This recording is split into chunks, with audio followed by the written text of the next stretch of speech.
Hello student, स्वागत है आपका एक और नए वीडियो में। आज हम एडगर एलन पो की famous short story some words with a mummy की समरी को अच्छे तरीके से समझ रहे हैं।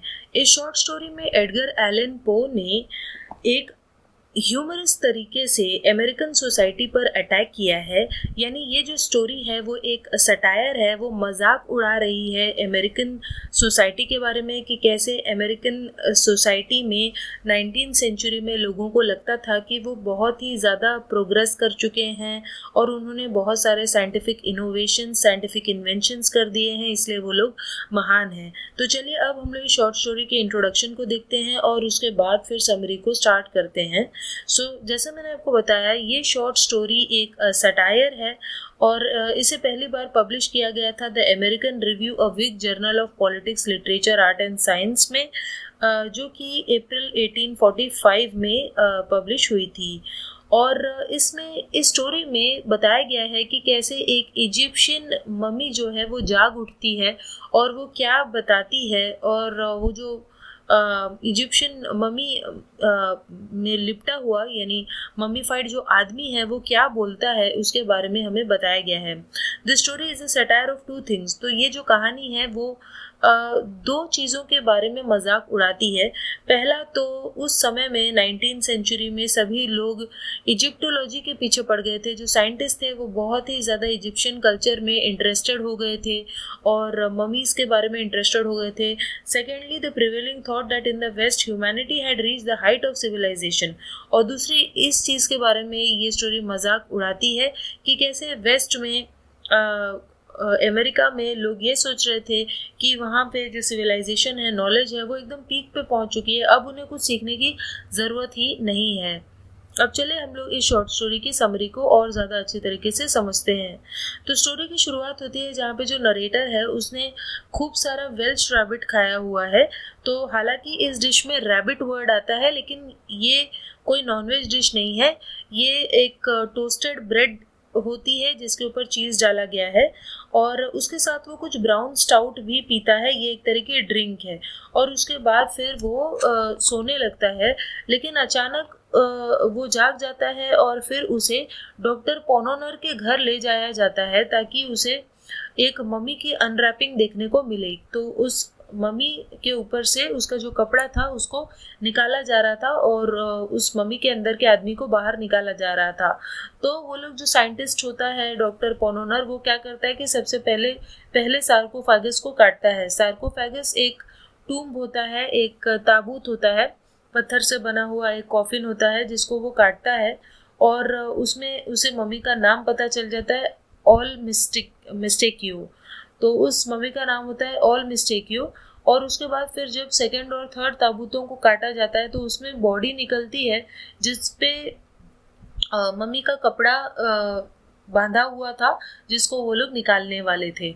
और जो मम्मी है वो एक पैपिरस शीट यानी कुछ पैपिरस के पत्तों पर रखी हुई थी और उसके ऊपर वो प्लास्टर लगा हुआ था और कई तरीके की पेंटिंग्स बनी हुई थी और गोल्ड से भी डेकोरेशन किया हुआ था।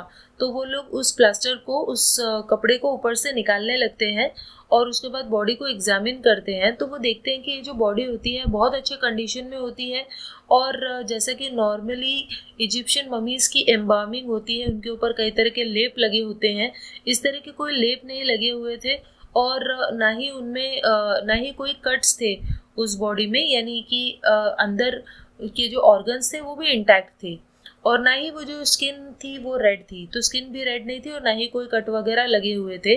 और इसीलिए जो डॉक्टर है वो इंस्ट्रूमेंट्स निकालता है डिसेक्शन के लिए, यानी कि चीर फाड़ करने के लिए इंस्ट्रूमेंट्स निकालता है। और बाकी के जो आदमी हैं वो कहते हैं कि चलो हम इलेक्ट्रिसिटी का इस्तेमाल करते हैं इस मम्मी को जगाने के लिए, और वो लोग तुरंत ही इलेक्ट्रिसिटी यूज़ करते हैं जिसकी वजह से वो जो मम्मी है वो जाग उठता है। वो जो आदमी जो मम्मी बना होता है वो जाग जाता है और उसके बाद फिर उन सारे आदमियों की वो बुराई करता है कि तुम लोगों ने मुझ पर इलेक्ट्रिसिटी का इस्तेमाल किया, यानी क्या इस्तेमाल किया, ऐसा वो कहता है। The man make their apologies to all mistake you.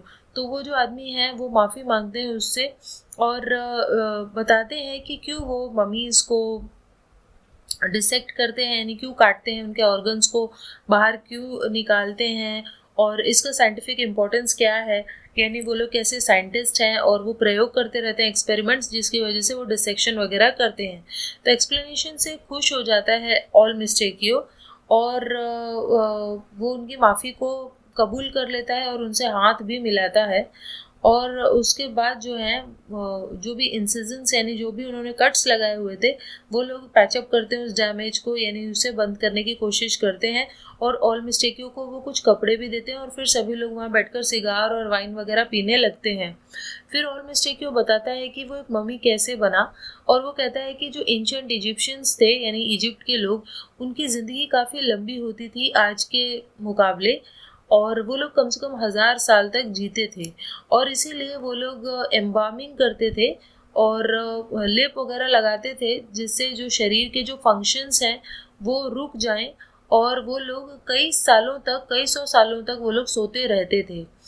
और वो बहुत सारी सेंचुरीज बीतने पर, सदियां बीतने पर ही वो लोग जागते थे और फिर से नॉर्मली जीने लगते थे।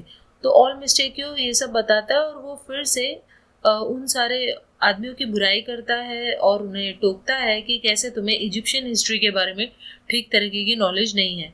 उसके बाद वो एक्सप्लेन करता है कि कैसे हमेशा से आदमी मोनोथिस्टिक रहा है, कि वो एक ही भगवान में यकीन करता आया है, और जो पेगन गॉड्स हैं यानी वो लोग जो मानते थे, इजिप्शियंस जो मानते थे जिन भगवानों में, वो जो भगवान है जिनको वो मानते थे वो भी उस एक भगवान का ही प्रतीक है। तो जो आदमी है वो पूछते हैं कि क्योंकि तुम 5000 ईयर्स के हो तो क्या तुम जानते हो कि ये दुनिया कैसे बनी? तो ऑल मिस्टेकियो कहता है कि हमारे टाइम पे हम इस तरह के क्वेश्चंस एक दूसरे से पूछते ही नहीं थे कि दुनिया कैसे बनी, क्योंकि हम जानते थे कि ये यूनिवर्स हमेशा से ही था, it always existed. The modern man get into an argument with all मिस्टेकियो। उसके बाद वो जो मॉडर्न आदमी उधर होते हैं वो लोग ऑल मिस्टेकियो से आर्ग्यूमेंट करने लगते हैं कि किनका सिविलाइजेशन ज़्यादा सुपीरियर है, ऑल मिस्टेकियो का यानी कि इजिप्शियन सिविलाइजेशन या उनका खुद का। तो ऑल मिस्टेकियो सभी को कन्विंस करने लगता है कि उसका कल्चर ही ज़्यादा सुपीरियर है हर मायने में। Finally, one of the men asked if the mummy was familiar with the manufacture of either Pononor's lozenges or Brandreth's pills. उसके बाद फाइनली जब उन आदमियों के पास कुछ बोलने के लिए रह ही नहीं जाता, तब वो लोग कहते हैं कि क्या तुम्हें ये पता है कि पोनोनर्स लोजेंजेस क्या होता है? तो पोनोनर जो साइंटिस्ट था उसने लोजेंज बनाए थे। लोजेंज बेसिकली गोलियां होती हैं जो सर्दी जुकाम में खाई जाती हैं। और ब्रैंडरेथ पिल, ब्रैंडरेथ एक दूसरा साइंटिस्ट था, उसने बनाई हुई पिल्स। तो ये बेसिकली ऐसी गोलियां थी जो जमाल गोटे का काम करती थी, पेट को साफ करने का काम करती थी। तो वो लोग बड़ा इसी बात में प्राइड महसूस कर रहे थे, वो साइंटिस्ट बहुत ही घमंड महसूस कर रहे थे कि उन्होंने जमाल गोटे और लोजेंज जैसी कुछ दवाइयाँ बना ली हैं। तो ये सब सुनकर जो ऑल मिस्टेकियो है वो एक्सेप्ट कर लेता है डिफीट। उसे ऐसा लगता है कि शायद उसका कल्चर इनके कल्चर जितना अच्छा नहीं है, और ये जो मॉडर्न मैन है वो वाकई में शायद प्रोग्रेस कर चुके हैं। और वो जो आदमी है वो ट्रायम्फ यानी जीत महसूस करते हैं और खुशी खुशी वो वहाँ से चले जाते हैं। और नरेटर जो है लेकिन वो दुखी हो जाता है और वो अपने घर चला जाता है और तुरंत सोने लग जाता है, या तो वो सपना देखने लगता है कि वो सो रहा है। और जब वो सुबह उठता है तो वो इतना दुखी होता है ये सब से, अपने समय से, जिस टाइम में 19th सेंचुरी में वो जी रहा है, वो उस समय से इतना दुखी होता है कि वो डिसाइड कर लेता है कि वो पोनोनर के घर जाएगा, साइंटिस्ट के घर, और वो अपने शरीर को एम्बाम कर लेगा ताकि वो भी उस मम्मी की तरह कुछ सालों तक सो जाए और एक बेटर फ्यूचर में वो फिर से जागेगा, ऐसा वो सोच लेता है, क्योंकि उसे अपने टाइम में जीना ही नहीं था। और यहीं पर हमारी जो स्टोरी है वो ख़त्म हो जाती है। सो आई होप आपको इस स्टोरी की समरी अच्छे से समझ में आई होगी, और फिर भी इससे रिलेटेड कोई डाउट है तो आप कमेंट करके पूछ सकते हैं। सो चलिए हम मिलते हैं नेक्स्ट वीडियो में, तब तक के लिए बाय।